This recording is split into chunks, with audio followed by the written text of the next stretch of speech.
I've learned a lot over the 4 decades of health and fitness and being in the trenches with the greatest in the world. And one of those things I've learned a lot more about and how to build better muscle is nutrition and how it has changed over the decades.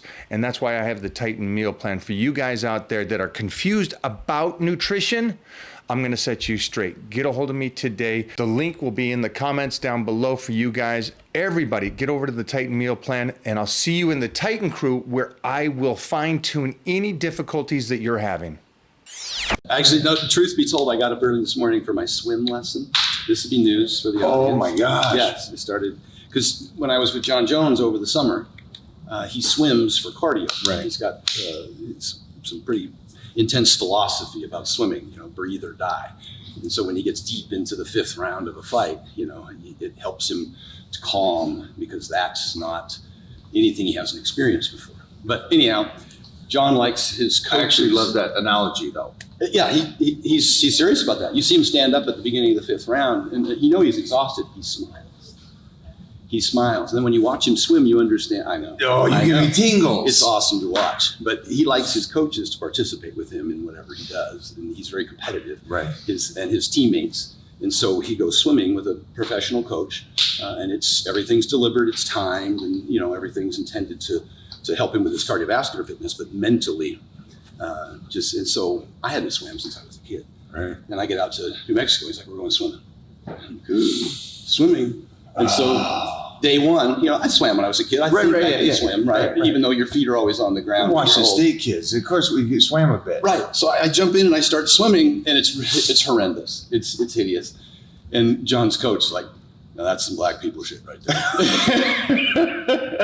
John's laughing. You have to know John to know how funny that is.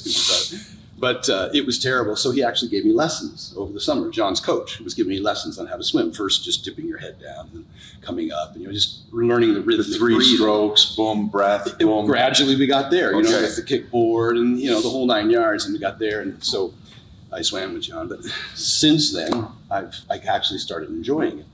And I understood what he meant about the mental aspect of it. Because you get into the water and you start panicking, especially when you start losing your air, and you're like, next thing you know, you're bobbing, and you're not. So I don't mean to drag it on, but I've been continuously since then swimming. Of course, we anticipate when John's pec heals and he gets back into training for his next fight. You'll actually swim. That we'll do it again, and maybe I can keep up. But he's got a great crew of guys that actually push him, that swim with him. I know that you wanted to kind of just jump over this and tell the analogy of this, but this is why I'm sitting with you right now, because there's the concept, I'm going to go swim for cardiovascular.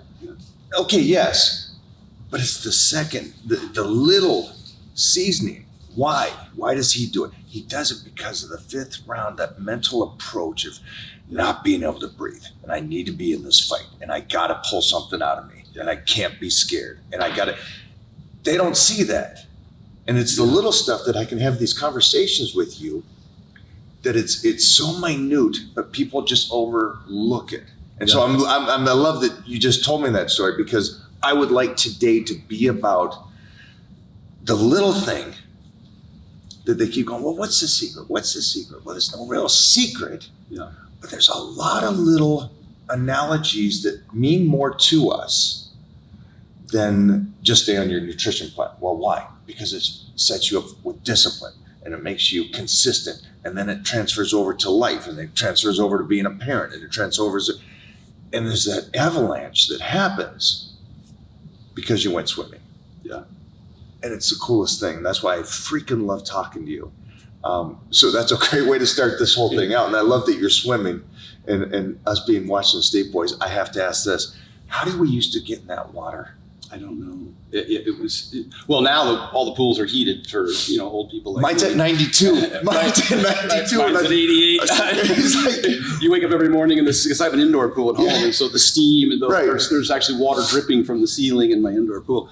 But back then, as like you were saying, we would jump in. My kids are the same way. They jump into the coldest water. Jumping into Lake Washington. And I don't get it. Stuff. Yeah.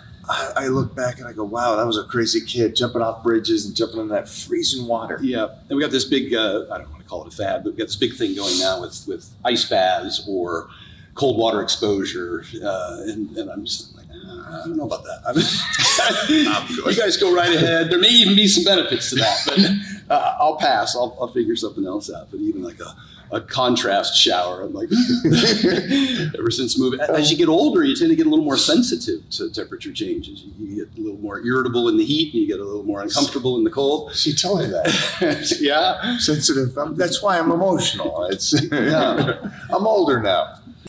If you are confused about training, do not worry. That's what the Titan training plan is for. For you guys to subscribe to this plan, you also get the additional coaching from me in the Titan private group. Get in there today, and I cannot wait to start working with you and making your dreams come true. Let's get back to the show. I have been really, and I don't know if the world knows it, I've been really picking your brain, trying to get that outside source of somebody that I respect and that I respect and I will listen to. And when it comes to nutrition and training, you're that individual that I'll go bounce off every idea to. And we did a lot of stuff this year.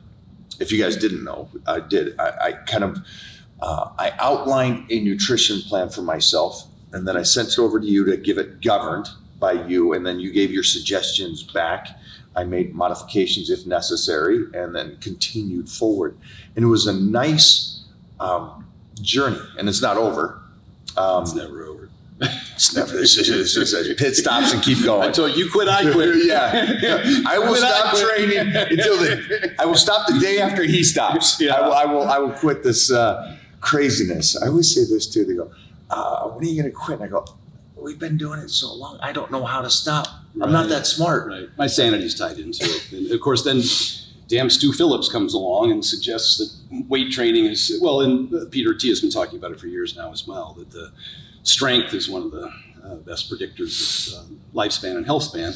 And now everybody, as you've witnessed, from Rhonda Patrick to just everybody who's in the longevity field, even old David Sinclair, one of the guys who used to be a big protein limiting kind of guy in terms of mTOR stimulation, et cetera, they're all lifting weights.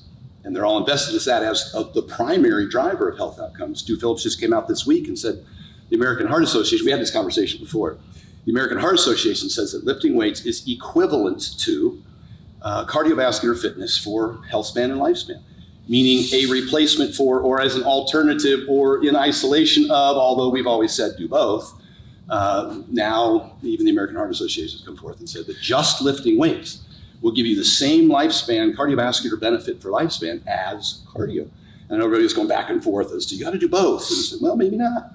We do both, but it's not entirely necessary. But the weightlifting seems to keep coming to the surface as keeps rising. If you're going to have to pick one, and it's not a dichotomy, Right. That's the one that you pick. And that's the one that we recommend to our clients. So would we go back to Arthur Jones making those statements? Yeah. We're talking, 50, 60 years ago, Arthur Jones talking about it's the weightlifting and there's no real secondary. Now, I know he's extremist and I love how he cardiovascular talks. benefit from the weightlifting is the point. And people always thought, well, no, you need to do weightlifting and cardio to get the cardio benefit. But in fact, no. The weightlifting provides the cardio benefit. Now, more cardio can make you better at a specific cardiovascular event, say jogging a 5K. Right. But it doesn't give you any more lifespan benefits when compared to just lifting. So it's pretty interesting. And again, you and I use cardio to make our lifting better, to give us the GPP so we can train longer and harder. That's what we really use our cardio for.